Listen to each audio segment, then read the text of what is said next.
यहाँ 32 जातियां हैं राजस्थान में। घुमंतु समुदाय है जो डीएनटी डिनोटिफाइड ट्राइब्स है।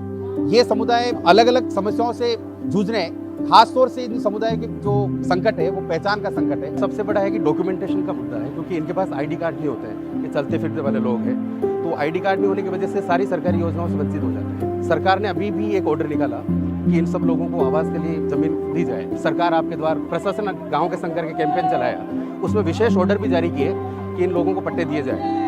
दूसरा, इन समुदायों का शमशान घाट की जमीन का बहुत बड़ा इशू, क्योंकि राजस्थान में दुर्भाग्य है कि हर जाति के लिए शमशान घाट आवंटित किए जाते हैं। क्योंकि ये इन लोगों से सब लोग एक तरह से नफरत करते हैं, तो अपने शमशान घाट में कोई जगह नहीं देता है। दूसरा, इनका एजुकेशन केयर बहुत बड़े इशू, क्योंकि ये जो कम्युनिटीज़ है, ये कम्युनिटी बसी हुई नहीं है। जहाँ बस भी गई तो इन जो बसे हुए गाँव है उनसे दूर जाके रहते हैं। तो उनके गांव में आंगनवाड़ी की व्यवस्थाएं नहीं है, स्कूल की व्यवस्थाएं नहीं, तो वो स्कूल से अभी तक पीछे है।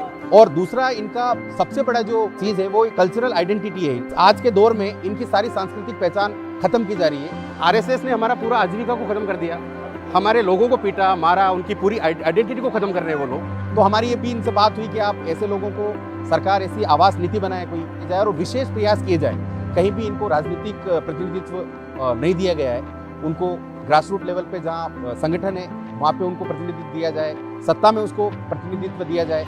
और हमें इस बात की खुशी है कि जो कांग्रेस की सबसे बड़ी लीडरशिप है उस तक आज हम अपने समुदाय की बात पहुँचा पाए, क्योंकि वो बहुत मुश्किल है। उन्होंने बहुत गंभीरता से इस बात को सुना, बहुत प्रेम पूर्वक सुना। हमें लगा कि इतनी बड़ी पर्सनालिटी, तो हम भी घबरा रहे थे कि शायद कैसे बात करेंगे, लेकिन जिस तरह से उनकी एक सहजता है बात करने की, जिस तरह के उनके सवाल थे, उससे हमें लगा कि वो बहुत जानना चाहते हैं और जान के कुछ बदलाव करना चाहते हैं।